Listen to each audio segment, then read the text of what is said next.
1949, I was 9 years old. Got Life magazine, saw Jackson Pollock's artwork, and I knew I wanted to be an artist.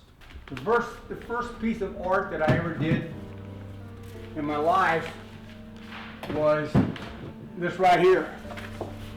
This is my very first piece of artwork. I was 60 years old. I had gotten back from Mexico.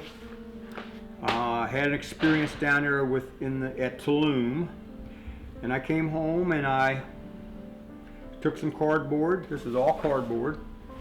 Took some cardboard and I made this piece. And my wife said to me, "Boy, that's really good, Ty." She says, "They have a art show coming up at the Artist Guild." And I said, "Oh," I said, "honey, anybody can do that." No, I said, "That's not art." She said, "No, anybody can't do that." I said, "I can teach you how to do this in 15 minutes. So my wife persuaded me to put it into the art show. So I went over there and gave him my 25 bucks and put it in the art show. Lady calls me up 3 days later and she says, "Your art made the show." And I said, "Yeah, I know, I gave you my 25 bucks. And she says, "No, sir." She says, "Your piece got into the show." And I said, "I know, I paid my $25. She says, "Sir, you paid $25 for a jury." Well, I had nothing about the art world. I didn't know what a jury was. And so she says, "There were 800 entries, and they only picked 60 pieces, and your piece is going to be in the show." And I said, "Oh," I said, "I didn't win no prizes, did I?" She says, "No." I said, "Well," I said, "that was my first piece of artwork." I said, "I guess that's okay." She says, "It gotta be good," she said, "if you get into this show." So I've been sculpting for 10 years. I used to do a lot of Egyptian work. What this is again, all cardboard. I make everything out of cardboard. This is a model. What I did was, this is all cardboard. All this is cardboard, and then I cast all this, and then I used to do this in ceramic tile. I used to put this in clay, and I used to have a kiln. I don't do that anymore. I don't make Egyptian pieces anymore. So these are just a couple of models here that I have left over. A couple of models. This is all paper and cardboard. And I've got a couple of big Egyptian pieces, but I don't do Egyptian anymore. Some Mayan pieces here is like I start with cardboard. And I just start making cardboard cutouts, and then I'll do my layout, my drawing on here, and then I'll start building that. And I have let me see if I have this here. Let me check. Yeah, I do.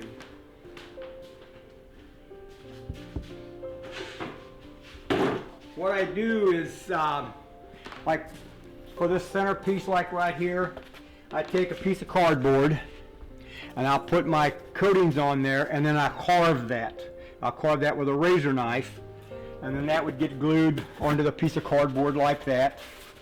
And then I would have pieces like this that are cut with razor knives on cardboard, and I glue them down, and then I use my texture and I start putting them together, and that's how I make a model.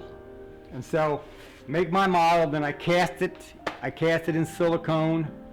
Here's one that's partially carved and partially coated and carved and kind of in between. So, in fact, this piece right here and this piece are the same piece.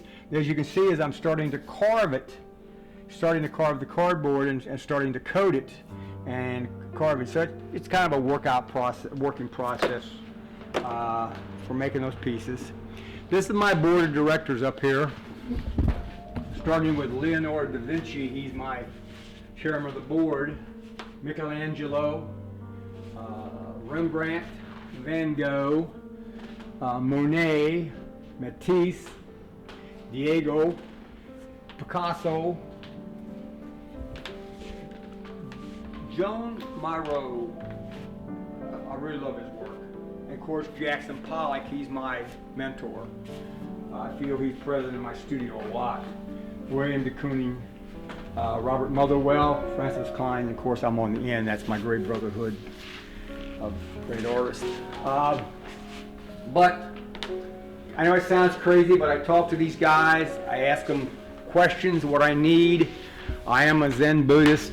I do my meditations long hours before I start any artwork, before I start doing any artwork, before I start anything. I meditate. And if I'm not in the zone, then I don't do nothing. Sometimes I will sit for anywhere from 15 to 20 minutes and get up and walk away because nothing comes. Nothing takes place. But when I'm working and when I'm painting, when I'm sculpting, whenever I'm doing something that is creative or in my creative mode, I'm not here. It's not me. I really feel that I'm under the tutelage of a very spiritual master, and I don't take credit for the work. As I say, my art, the only part I really get to do is sign my name to it. And when it tells me what to do, and it tells me when I make a mistake, and it tells me when I should stop, and it corrects me and I do what it says. I don't always like what it does. Sometimes I argue with it and say I don't like that, and it tells me that it doesn't care what I like. So I know that sounds weird, but that's kind of how it is. So I'm 73. I'll be 74 in January.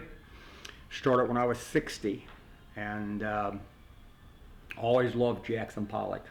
That's the only artist I ever knew about was Jackson Pollock all my life, until I turned 60 and started doing art. Then I started studying other artists and looking at their work, and really got into, and of course I really love abstract. I love abstract art, de Kooning.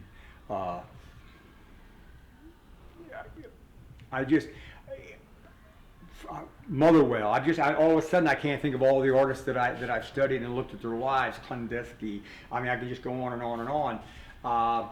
And I see how everything is tied into what I'm doing today. I mean, it's just it seems like there's something standing over my shoulder and it flows. I don't know. That right there is I'm going to start painting this soon, and I haven't got a clue what I'm going to paint this yet. I don't know what colors I'm going to paint it. I don't have a clue. I just know that I will lay it down on my canvas. I lay it down on the floor like Pollock, and I will start throwing paint. I hate to use the word throwing paint because it's so controlled. I can lay a line. I can lay the type of line I want. I can put a line where I want it. So controlled. It just is not haphazardly.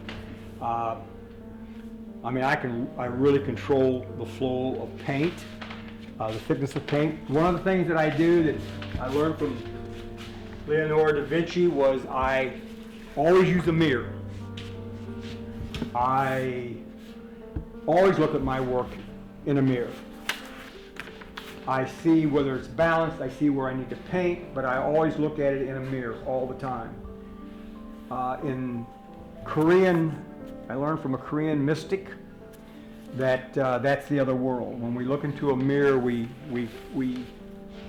come, or I should say we span both worlds, the world of this reality that we have here and the reality of what I call art, the reality of art. And so I use a mirror a lot. I use a mirror in my meditations. I meditate into the mirror until I disappear, because I no longer see my image in the mirror, and I feel the presence come upon me, and then I start my artwork. The framework with this red on it right there, that's just a primer. I did it and I changed it, and after I changed it, it didn't work.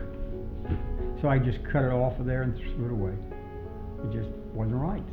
I went against what I was supposed to do. I didn't pay attention and didn't listen, and I didn't like what it told me, and I changed it, and when I changed it and got it down closer to the end of being changed, it just didn't work, and so I cut it off the stretcher and threw it away. It didn't work. So anyway, I'm going to put a flat coat of black on here. The reason I'm going to do the flat coat of black is what I've done here on this is nickel and aluminum metal coating, and I dry brushed it with a lavender to give it tonality. And now I'm going to add a flat black. I don't know what colors I'm going to use yet, but this is pretty much, I'm going to add a flat black in order to give it depth. And what I mean by that is a lot of my pieces where I use a lot of black and white has a depth to it, almost three-dimensional depth that looks almost out of space, like you're looking into space, because that flat black gives it such a depth. So that's what I'm going to do next. I'm just going to put a flat black on here. And I only do one color at a time. So I need to put my black in here now. So I can come in here and see where my black's going to go. I can see how that's going to look. I can see how that looks. I mean, I know I have absolute control where I lay my lines, how I lay it, what valleys I lay it in. If I want to lay it along a ridge, I actually lay the lines. Never touch a canvas.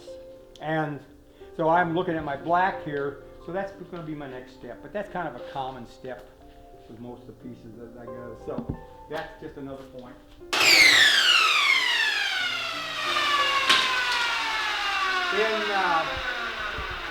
In Oriental, in the Asian paintings, what they do is they get real fine lines and they make a brush. And the brush has two hairs. Can't have a brush with one hair, it won't hold paint or ink. So what I do is I just take paint stirrers and I cut me a line in there to hold my paint. It's a two brush hard paintbrush. So that's what I paint with.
When you bring it back up and put it on the wall and hang it, it'll look totally different.